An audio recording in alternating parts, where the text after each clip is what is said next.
नमस्कार दोस्तों, स्वागत है आपका अपने चैनल एस्ट्रोलॉजिकल गुरुजी में। और हमसे जुड़ने के लिए हमारे चैनल को सब्सक्राइब कर सकते हैं और साथ में ही बेल आइकन को दबाएं, जिससे आगे आने वाली वीडियो की नोटिफिकेशन आपको मिल सके। दोस्तों सबसे पहले आप इस वीडियो को लाइक कर दीजिए, क्योंकि बाद में आप लाइक करना भूल जाते हैं। तो प्लीज़ इस वीडियो को टक से लाइक कर दिए, और लाइक करने में आपका कुछ नहीं जाएगा, तो प्लीज़ लाइक कर दे। तो चलिए शुरू करते हैं आज का वीडियो। कोई काम शुरू करने से पहले स्वयं से 3 प्रश्न कीजिए। मैं यह क्यों कर रहा हूँ, इसके परिणाम क्या हो सकते हैं, और क्या मैं सफल हो जाऊंगा। और जब गहराई से सोचने पर इन प्रश्नों के संतोषजनक उत्तर मिल जाएं, तभी आगे बढ़िए। व्यक्ति अकेले पैदा होता है और अकेले मर जाता है, और वह अपने अच्छे और बुरे कर्मों का फल खुद ही भोगता है, और अपने अकेले नर्क और स्वर्ग जाता है। भगवान मूर्तियों में नहीं, आपकी अनुभूति ही आपका ईश्वर है, और आपका आत्मा मंदिर है। इस बात को व्यक्त मत होने दीजिए कि आपने क्या करने के लिए सोचा है। बुद्धिमानी से इसे रहस्य बनाए रखिए, और इस काम को करने के लिए दृढ़ रहिए।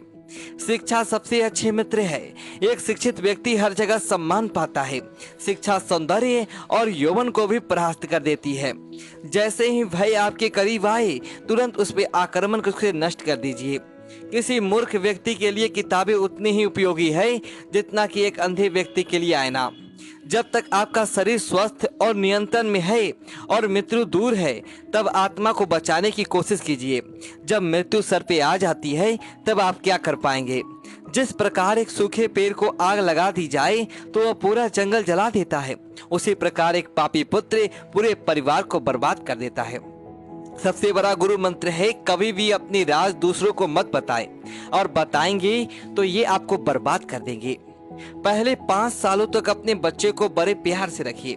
अगले 5 सालों में डांट डपट के रखिए। जब वह 16 साल का हो जाए तो उसे अपना मित्र की तरह व्यवहार करिए, क्योंकि आपके वयस्क बच्चे ही आपके सबसे अच्छे मित्र हैं। फूलों की सुगंध केवल वायु की दिशा में फैलती है, लेकिन एक व्यक्ति की अच्छाई हर दिशा में फैलती है। हमें भूत के बारे में पछतावा नहीं करनी चाहिए, ना ही भविष्य के बारे में चिंतित होना चाहिए, क्योंकि विवेकवान व्यक्ति हमेशा वर्तमान में जीते हैं। हर मित्र के पीछे कोई ना कोई स्वार्थ होता है। ऐसी कोई मित्रता नहीं जिसके पीछे स्वार्थ ना हो, यह एक कड़वा सच है। वैश्याएं निर्धनों के साथ नहीं रहती, नागरिक कमजोर संगठन का समर्थन नहीं करते, और पक्षी उस पेड़ पर घोंसला नहीं बनाते जिस पे फल ना हो।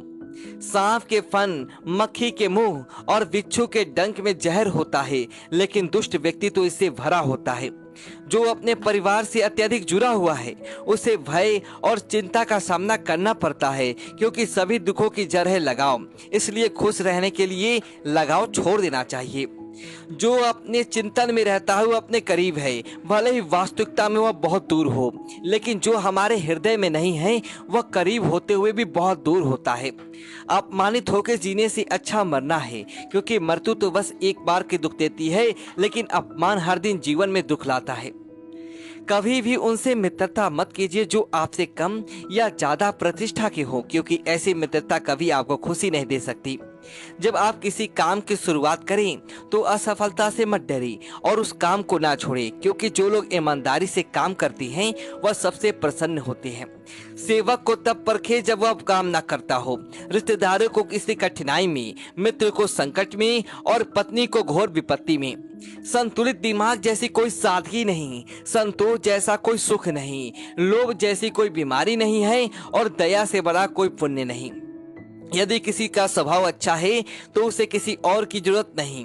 यदि आदमी के पास प्रसिद्धि है तो भला उसे और किसी श्रृंगार की क्या जरूरत।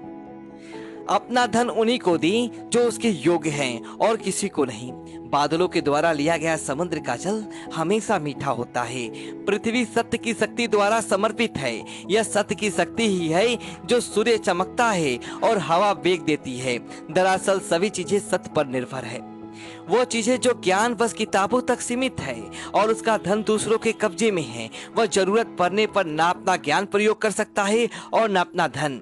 जो सुख शांति व्यक्ति को आध्यात्मिक शांति के अमृत से संतुष्ट होने पर मिलती है, वह लालची लोगों को बेचैनी से ही इधर उधर घूमने से नहीं मिलती।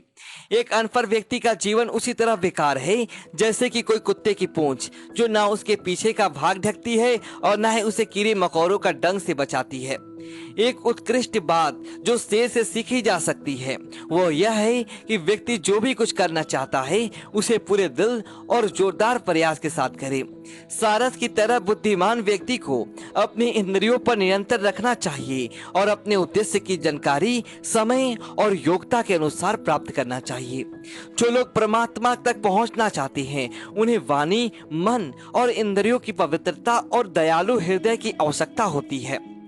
वह व्यक्ति जिसका हृदय हर प्राणी मात्र के प्रति करुणा से फैलता है, उसे जरूरत क्या है किसी ज्ञान की, मुक्ति की, सर के ऊपर से जटाजूट रखने की और अपने शरीर पर राख मलने की। इस दुनिया में वह खजाना नहीं है जो आपके सद्गुरु के ज्ञान का एक अक्षर दिया उसके कर्जे से मुक्त कर सके। जो आज स्वच्छ पर्दे पहनता है, जिसके दांत साफ नहीं है, जो बहुत खाता है, जो कठोर शब्द बोलता है, जो सूर्य उदय के बाद उठता है, उसका कितना भी बड़ा व्यक्तित्व क्यों ना हो, वह लक्ष्मी की कृपा से हमेशा वंचित ही रहेगा। जब व्यक्ति दौलत खोता है तो उसके मित्र और पत्नी और नौकर संबंधी उसे छोड़कर चले जाते हैं, और जब वह दौलत वापस हासिल करता है तो यह सब लौट आती है। इसीलिए दौलत ही सबसे अच्छी रिश्तेदार है। एक महान आदमी जब कोई गलत काम करता है तो उसे कोई कुछ नहीं कहता। एक नीच आदमी जो कोई अच्छा काम भी करता है तो उसका अधिकार होता है।